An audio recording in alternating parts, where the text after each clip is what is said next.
Zona Sul, etc., mas na Baixada precisa ter movimentos de empresários, de empreendedores que tenham propósito de mudança, né? Como, por exemplo, eu tenho um exemplo crasso, né, da minha realidade, que eu diminuindo consideravelmente o meu valor mensal do negócio, eu consegui crescer.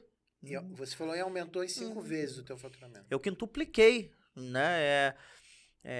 Eu nem falei especificamente dos meus negócios, né? Mas eu sou dono de uma universidade lá na cidade, né? Eu tenho um polo de uma grande universidade. Pode falar o nome. É a Uniswan, mandar um beijo para Arapuã, reitor lá da Uniswan. Então eu sou hoje um polo da Uniswan, né? Sou dono da franquia da Uniswan.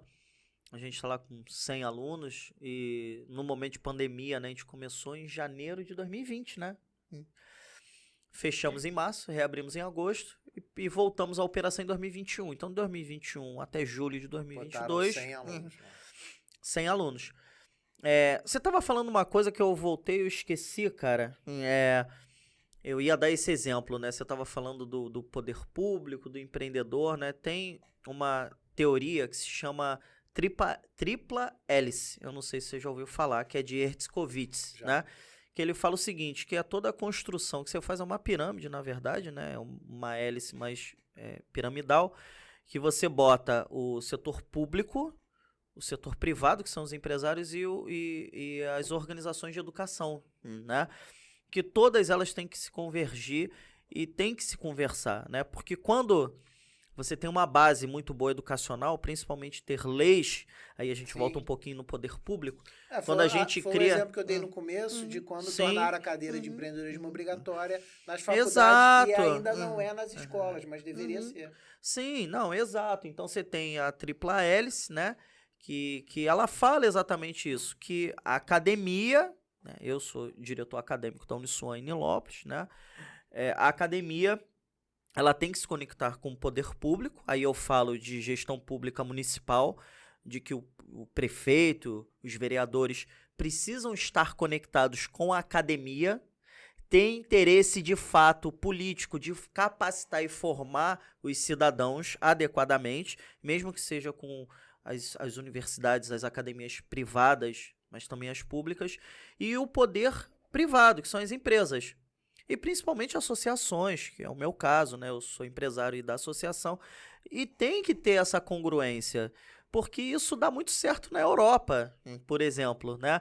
Você pega a Alemanha, né? Eu tive a oportunidade de conhecer a Alemanha a trabalho, nunca fui a turismo, até queria ir. Que lá você senta num pub, você conversa, do teu lado você tem um grande médico, cardiologista, no outro lado você tem um jardineiro e na tua frente tem um pedreiro.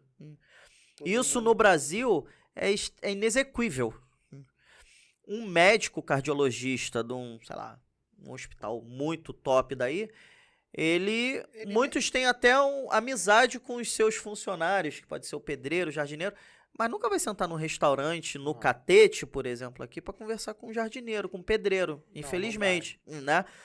Só que na Alemanha, por exemplo, eles valorizam muito isso, que é a educação de base. Então o cara, ele tem todo o approach da sua estrutura pedagógica inicial, dos seus anos base, iguais ao médico. O pedreiro, ele estuda igual o médico, igual o jardineiro, igual o engenheiro. E lá se potencializa muito a parte técnica e não especificamente a parte acadêmica de universidade, né? Então o cara tá conversando contigo é um cara que sei lá, não é desmerecendo, mas o fotógrafo, que é fotógrafo, é um cara que ele tem todo approach, ele pode discutir com o médico, qualquer coisa, com o advogado. Ele é respeitado, e aqui não é. É respeitado.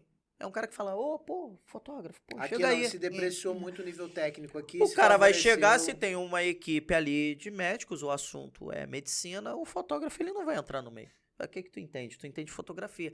Na Alemanha não tem isso. Se tem respeito pelo cidadão, né? Porque o cara se capacitou exatamente por conta dessa tripla hélice ali, né? De que a academia, ela tem a conexão com o poder público, fala, ó, a galera aqui está se formando, a gente está vendo que a nossa estrutura de educação está se potencializando mais para o lado, por exemplo, da química. Então o poder público vai fazer o quê? Eu tenho que montar laboratórios, porque estão se formando muito mais químicos do que engenheiro. Vai rolar um incentivo para... E o setor privado faz o quê? Agora como é que fica lá, sei lá, acho que é a BMW é alemã, né? Aí você tem Mercedes e tal. Pô, como é que a gente fica se tem mais químico agora? Pô, a gente vai potencializar, a gente vai montar uma estrutura, sei lá, de encontrar novos engenheiros, tipo Hackathon da vida, Ideathon. Então a gente poderia fazer isso. A gente tem estrutura, né, tecnológica, estrutura acadêmica para fazer isso, mas falta de fato interesse. E tem um material humano, né? Porque as pessoas depreciam muito, mas o brasileiro tá aí, os melhores engenheiros do mundo, os melhores médicos do mundo. Pega Embraer, né? Os aviões da Embraer. Cara, a gente tem. A gente partir para o final. E aqui eu sempre faço umas perguntas. A gente poderia ficar aqui 3 horas falando, mas infelizmente a gente tem tempo de estúdio. Ainda não conseguimos fazer episódios de 3 horas, 4 horas, mas vamos chegar lá. E também é cansativo, se Deus quiser. 2 horas acho que não é tão cansativo, não. 4, 5 horas, igual eu vejo por aí, eu acho cansativo. Eu acho que não aguentaria a pressão, não. Muito tempo.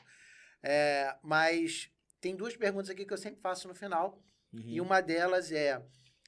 Tem algo que você gostaria de ter falado e eu não te perguntei? Não, cara. Eu acho que... Abordamos os assuntos principais. Eu acho que foi muito, muito bom, muito rico. Foi leve, né? Você me permitiu ser quem eu sou, gesticulo muito. Às vezes até um erro, né, de oratória. O slogan do nosso podcast é um podcast leve como a alma carioca. Então é pra ser leve mesmo, é pra ser um bate-papo.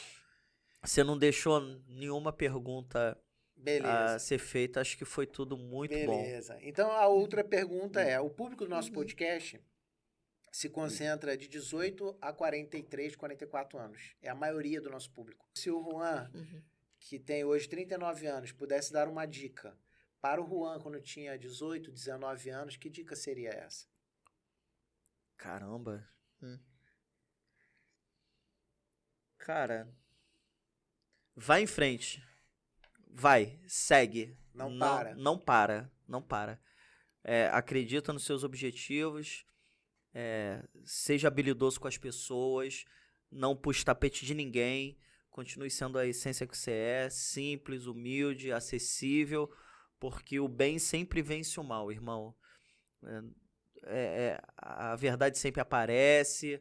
E eu fiz as melhores escolhas da minha vida. As melhores escolhas da minha vida, né? Mesmo tendo passado fome, nós fomos camelôs há alguns anos atrás, há 13 anos atrás, né, Carla?